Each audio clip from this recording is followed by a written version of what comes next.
Sir Adrian Carton de Wiart. Ele serviu na Guerra dos Boeres, na Primeira Guerra Mundial e na Segunda Guerra Mundial. No processo, ele levou um tiro na cara, perdeu um olho, outro tiro na cabeça, no quadril, na perna, tornozelo e orelha. Este é o duro de matar da vida real.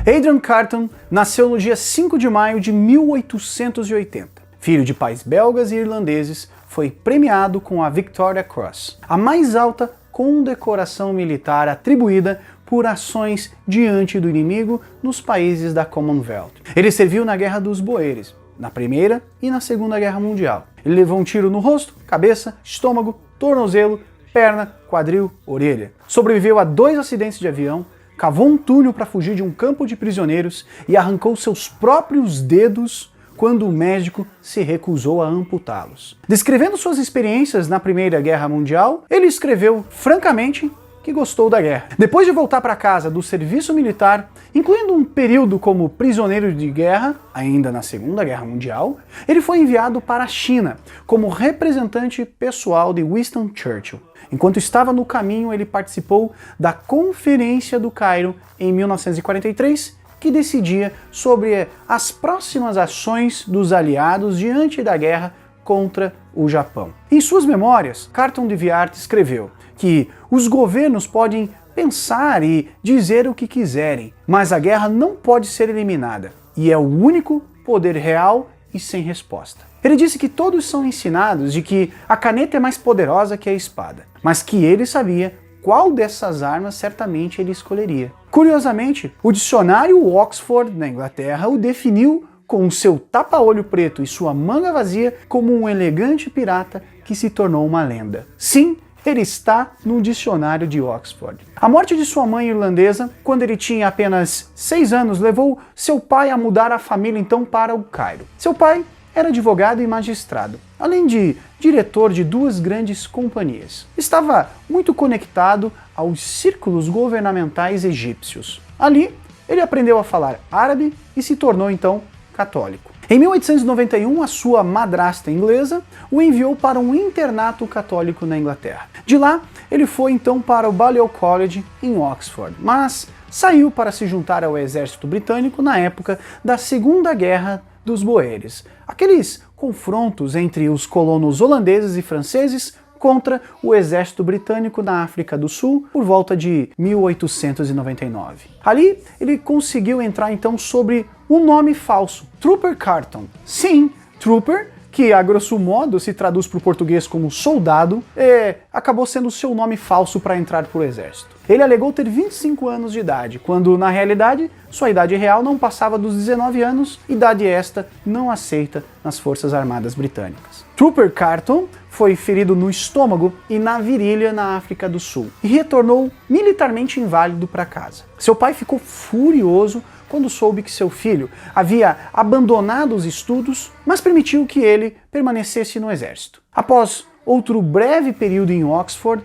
ele fez amizade com o futuro coronel Aubrey Herbert e acabou então ingressando no 2º Regimento de Cavalaria Imperial. Ele voltou a agir na África do Sul e, em 14 de setembro de 1901, ele recebeu então a promoção para 2º Tenente da Guarda Real Irlandesa. Carton foi transferido para a Índia em 1902 enquanto praticava esportes, especialmente tiro, caça, e neste caso ali ele gostava muito de caçar porcos selvagens. A grave lesão de Carton, ainda na Guerra dos Boeres, instigou nele um forte desejo de condicionamento físico. Ele praticava corrida de maneira extremamente exaustiva. Para os seus amigos, ele era um personagem que deve manter o recorde mundial de palavrões até hoje. Depois que seu regimento foi transferido para a África do Sul, ele foi promovido a tenente no dia 16 de julho de 1904.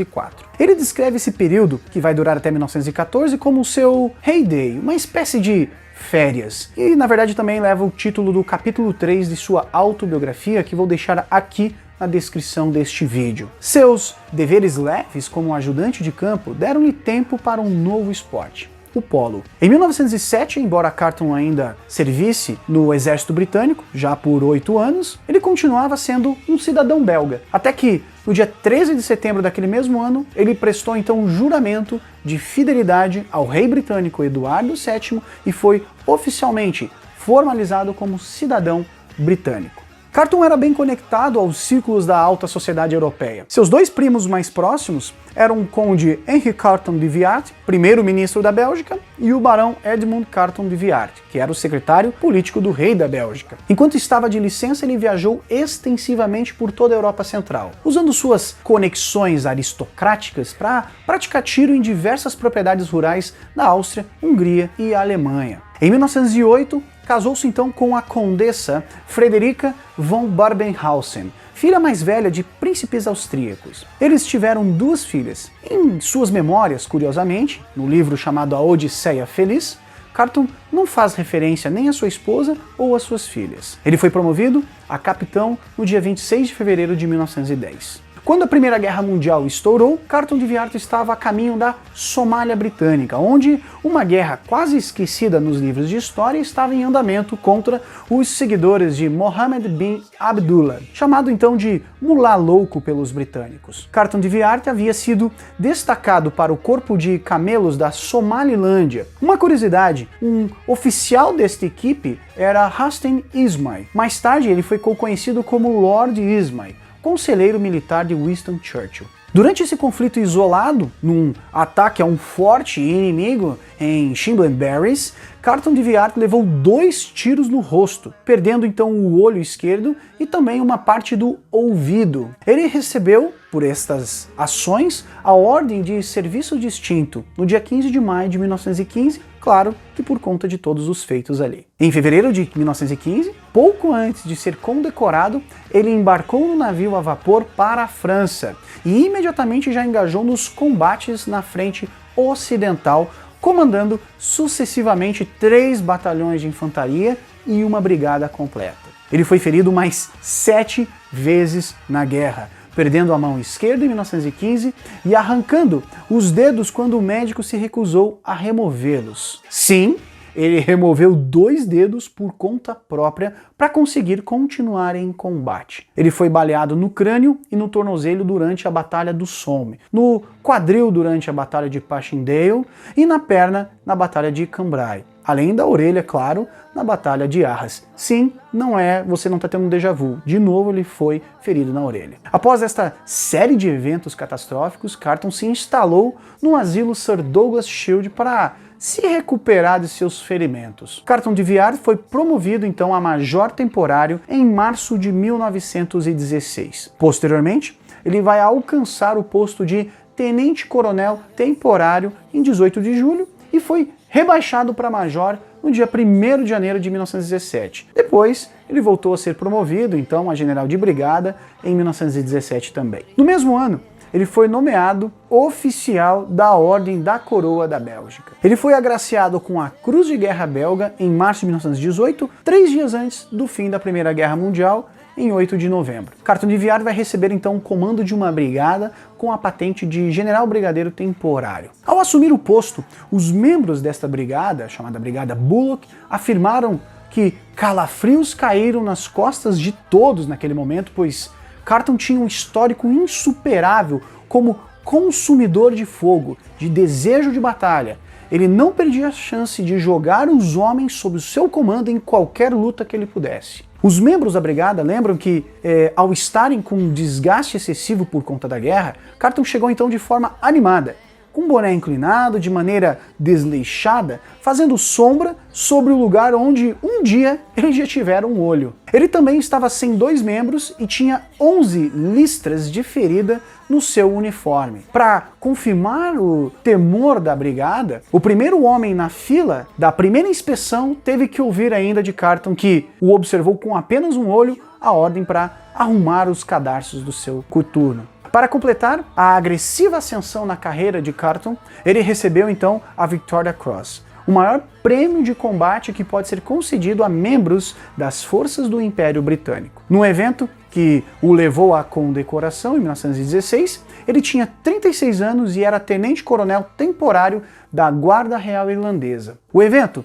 ocorreu na virada do dia 2 para o dia 3 de 1916 em La Boiselle, na França, conforme então foi registrado na citação oficial. Falando em citação oficial, essa citação afirma que a condecoração foi dada a ele por conta da mais notável bravura, frescor e determinação durante as operações severas de natureza prolongada. Diz também que foi, em grande parte, devido à sua coragem destemida e exemplo inspirador que um sério revés foi evitado. Ele demonstrou a máxima energia e coragem para forçar um ataque britânico. Depois que outros 3 comandantes do batalhão se tornaram vítimas, ele controlou seus comandados e garantiu que o terreno fosse conquistado e mantido a todo custo. Ele frequentemente se expunha ao perigo para organizar as posições e manter os suprimentos sempre ativos, passando, sem vacilar,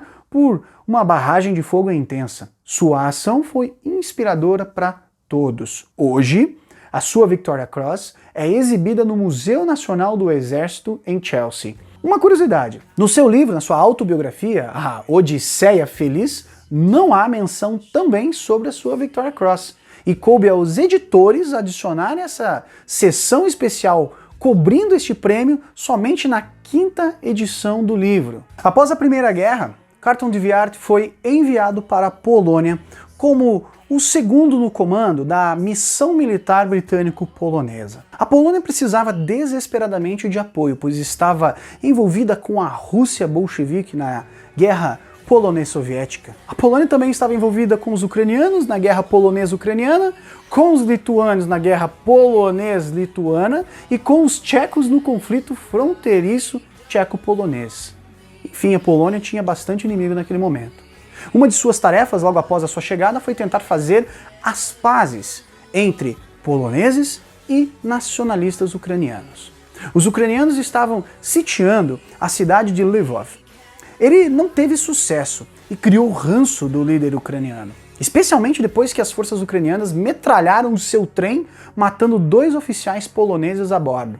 De lá ele foi para Paris para relatar as condições da Polônia ao primeiro-ministro britânico. O premier não era simpático à Polônia naquele momento, e para grande aborrecimento de Carleton, a Grã-Bretanha não enviou quase nenhum suprimento militar para lá. Em seguida, voltou então para a Polônia e se envolveu em muitas aventuras na linha de frente, dessa vez na área bolchevique, onde a situação era grave e Varsóvia era muito ameaçada. Durante esse período, ele teve uma interação significativa com nada mais, nada menos, com o cardeal Aquilissardt, que mais tarde seria então o Papa Pio XI, que desejava então o conselho de Carleton para evacuar o corpo diplomático de Varsóvia.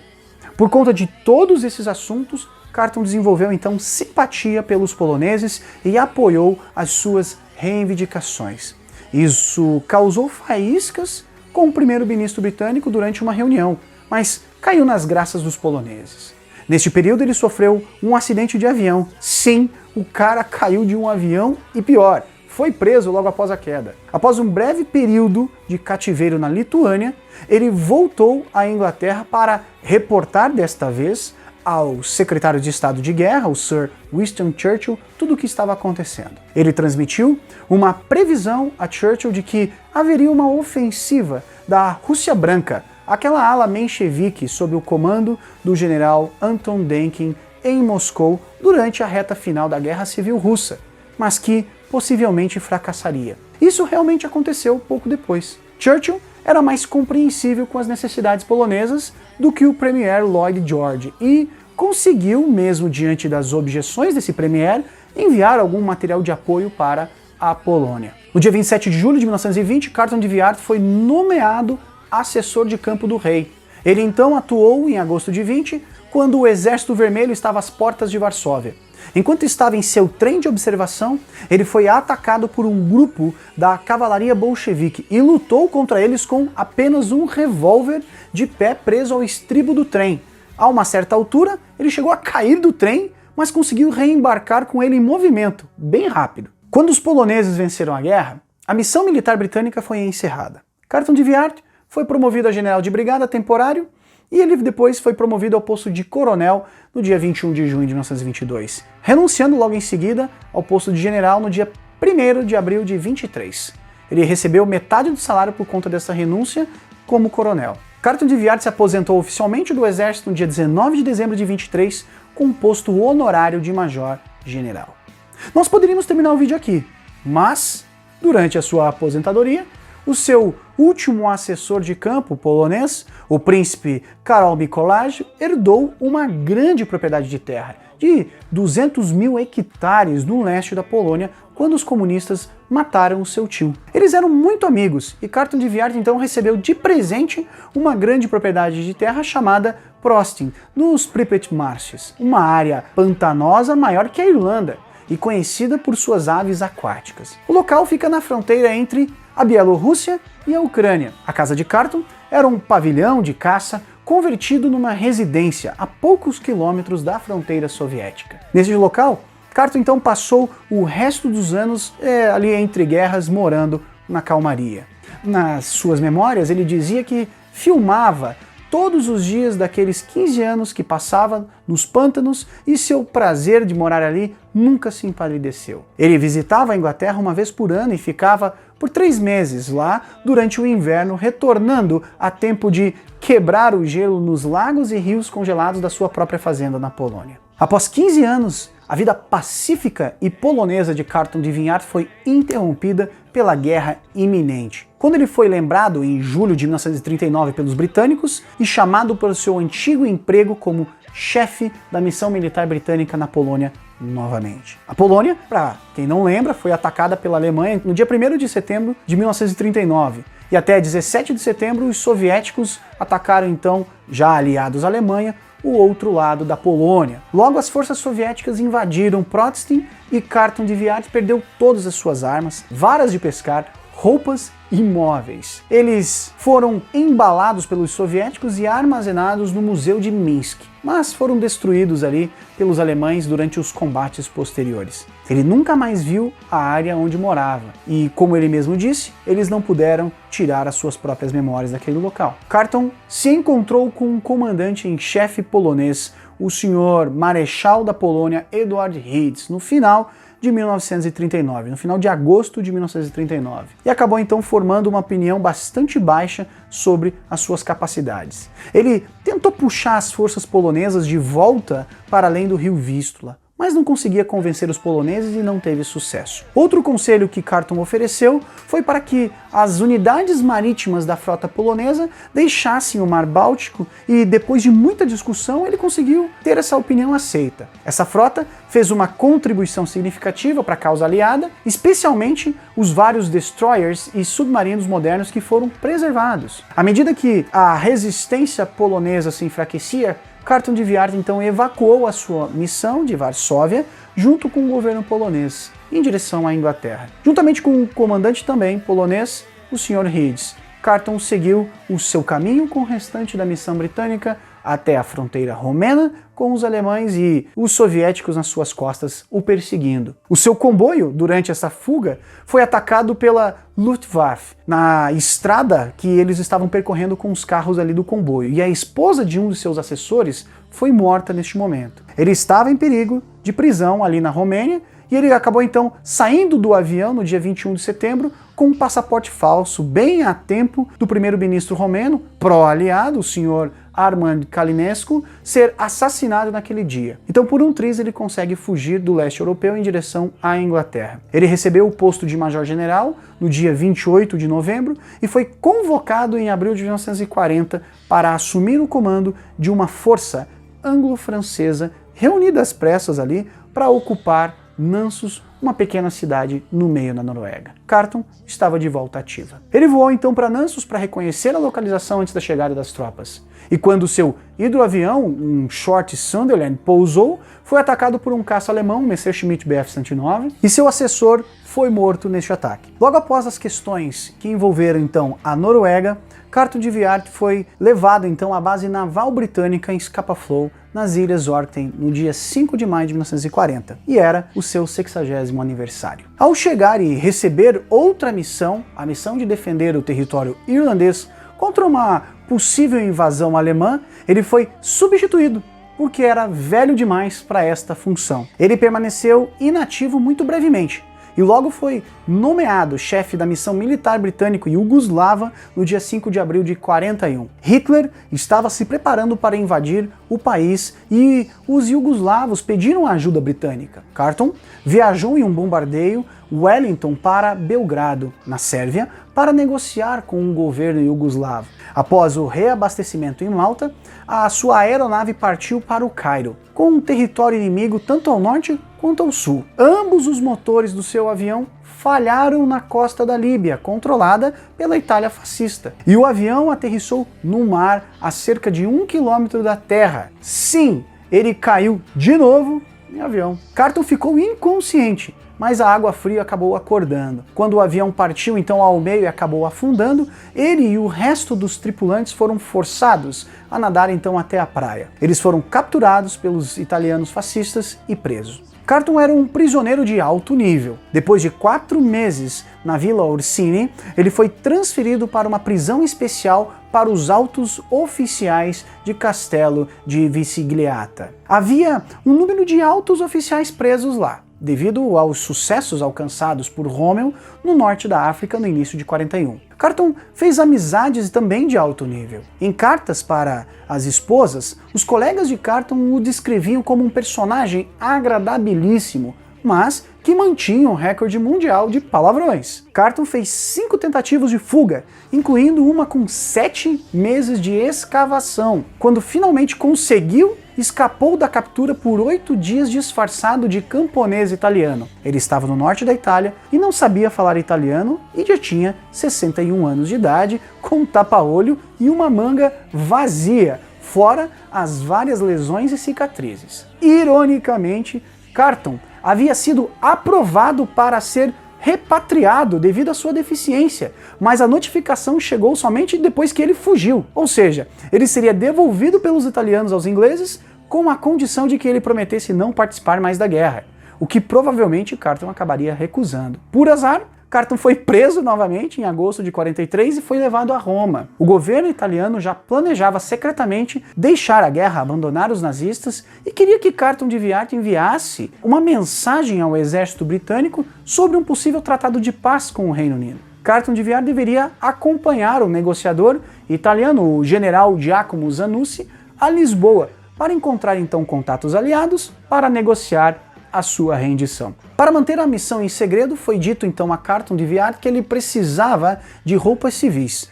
Desconfiando dos alfaiates italianos, ele afirmou que não fazia objeção, desde que não se parecesse com um gigolô. Quando chegaram a Lisboa, Carton foi libertado e seguiu então para a Inglaterra. Chegando lá, no dia 28 de agosto de 43, ali um mês após a sua chegada à Inglaterra, ele foi convocado para passar uma noite na casa de campo do primeiro-ministro, o Sr. Winston Churchill, em Xerxes. Churchill informou que ele deveria ser enviado à China como seu representante pessoal. Ele recebeu o posto de tenente-general interino no dia 9 de outubro e foi levado por uma via aérea até a Índia, no dia 18 de outubro de 43. As relações anglo-chinesas eram difíceis na Segunda Guerra Mundial, e Churchill sentiu que um soldado com experiência de diplomacia como Wiart seria o caminho ali para resolver a situação. Nos 3 anos seguintes, ele esteve envolvido em uma série de relatórios, deveres diplomáticos, serviços administrativos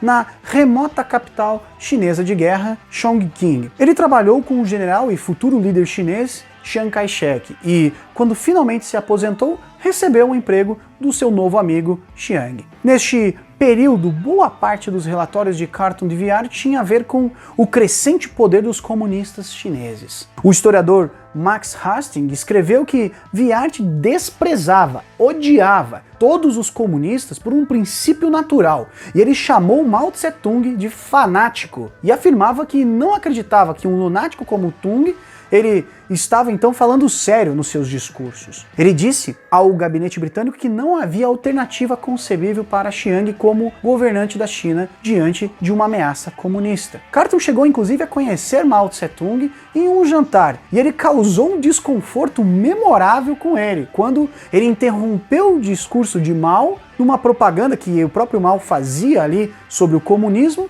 e ele começou a criticar Mao na frente de todos, por não ter lutado contra os japoneses em favor da China. Mao ficou brevemente atordoado com essa crítica, mas acabou rindo logo em seguida. Após a rendição japonesa na Segunda Guerra Mundial, aos fins de agosto de 1945, Carton então participou da rendição formal dos japoneses e em uma visita a Tóquio também conheceu o general Douglas MacArthur. Agora, com 66 anos, ele estava pronto para se aposentar de novo, apesar de poderosas ofertas de emprego chegarem até ele. Carton de Wiart se aposentou finalmente em outubro de 47 com um posto honorário de tenente-general. A caminho da sua nova casa, na Indochina Francesa, ele parou em Rangoon, na Birmânia, como convidado do comandante do exército. Ao descer as escadas, ele escorregou num tapete de coco. Ele caiu, quebrou várias vértebras e acabou ficando inconsciente. Ele finalmente chegou à Inglaterra, onde se recuperou lentamente. Os médicos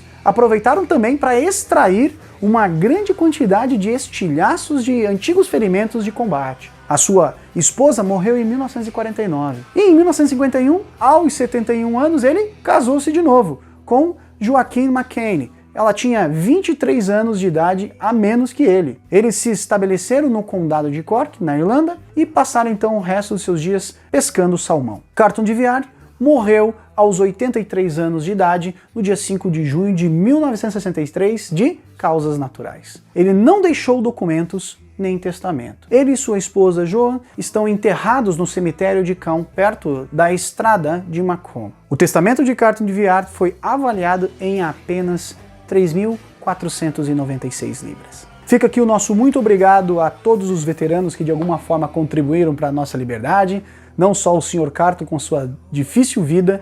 Eu peço que você se inscreva no canal, deixe o seu like, compartilhe com seus amigos essa história fenomenal. Até o próximo vídeo.